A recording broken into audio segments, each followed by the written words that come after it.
My friends, the Lord be with you. A reading from the Holy Gospel according to St. Luke. Glory to you, O Lord. Jesus told his disciples a parable about the necessity for them to pray always without becoming weary.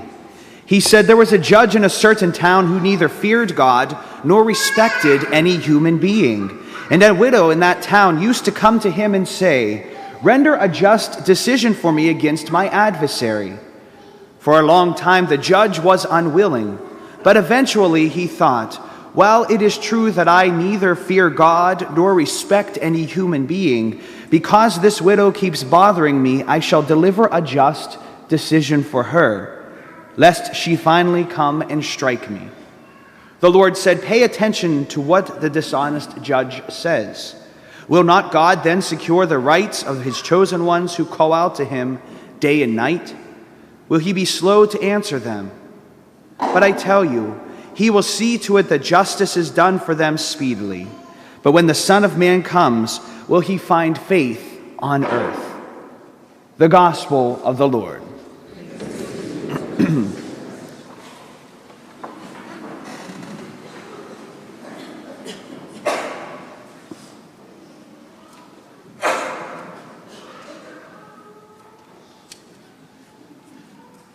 Good morning. First, a word of welcome to this group to my left and here in the center. And this is the majority of Villa's tennis team, who this year is basically ripping up the court. So, ladies, thank you for joining us this morning as you prepare for playoffs and for states. And to all guests, oh, there you go, you got to clap. And of course, to all guests and visitors worshiping with us this morning, you're always welcome, and we're happy that you're here. More importantly, he's happy you're here. This morning, I try to take advantage of the few Sundays that we do have left of when the weather's above 30 degrees, and so I went for a nice walk on the peninsula, and it was beautiful, 68 degrees, but one thing dawned on me. 10 weeks from today, this very morning, is the magical C word, Christmas. So, kids, if you're here this morning, make sure you submit your Christmas list by the end of month to your parents. Thank you. And as they kill me before I leave Mass this morning. One of the hallmark assignments for every senior at Prep or Villa is what's called the Senior Project. And some of the ladies I can see are already cringing up here as I'm talking about this.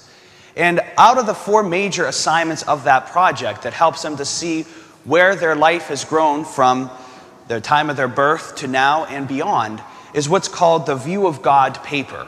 The View of God paper.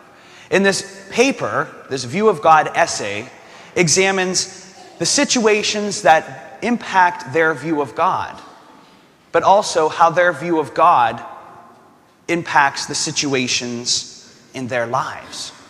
It's a rather fascinating paper to read because you see into a moment of these young people's lives, of where they have seen God moving in their life, where they have been tested by God, where they have doubted God, where they don't think God has been, and everywhere else in between.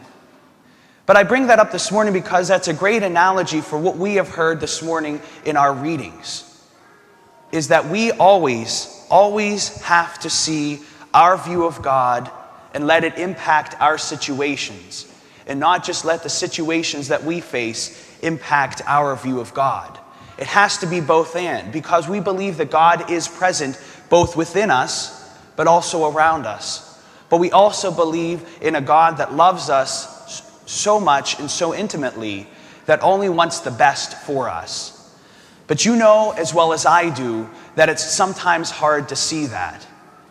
We can't answer that question all the time when we're faced with insurmountable decisions of doubt, of hopelessness, of fear, of why we think God lets evil things happen to good people, of why we think that God lets sickness impact people who should not be sick, of why we think that God should not have taken this person so young, and yet he did.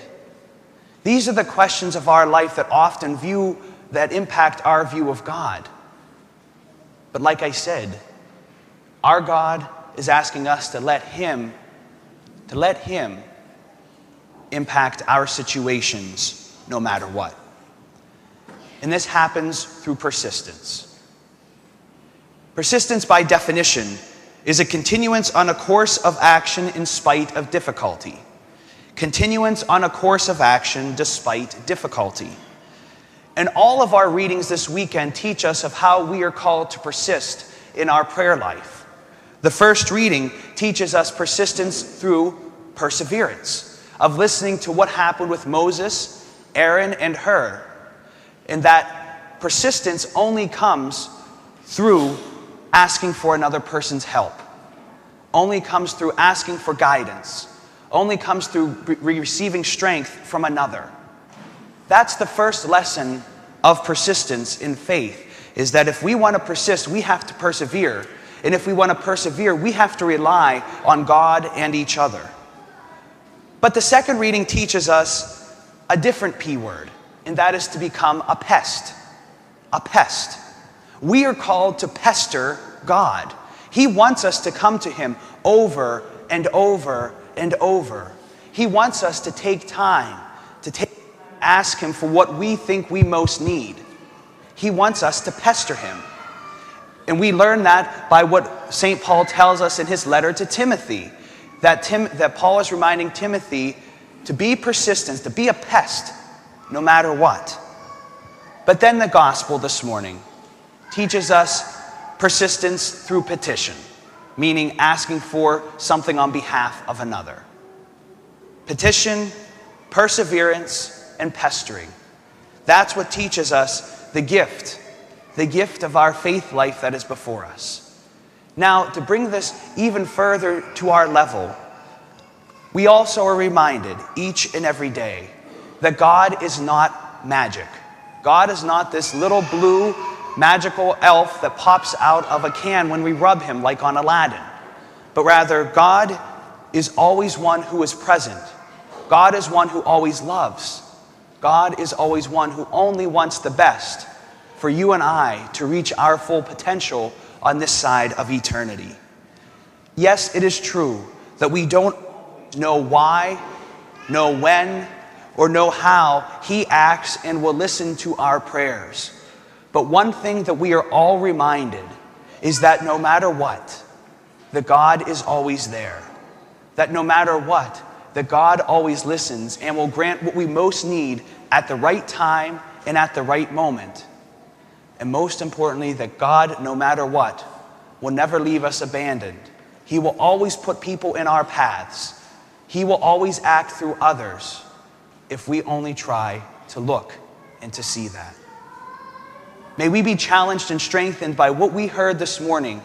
May we be renewed to live out a life of persistence and faith, to be a pest to God, to persevere, to help one another with our prayers, and most importantly, open our hearts each and every day, not only to His will, but to His love and mercy, that if we give it to Him, He will surely act and do great things within us.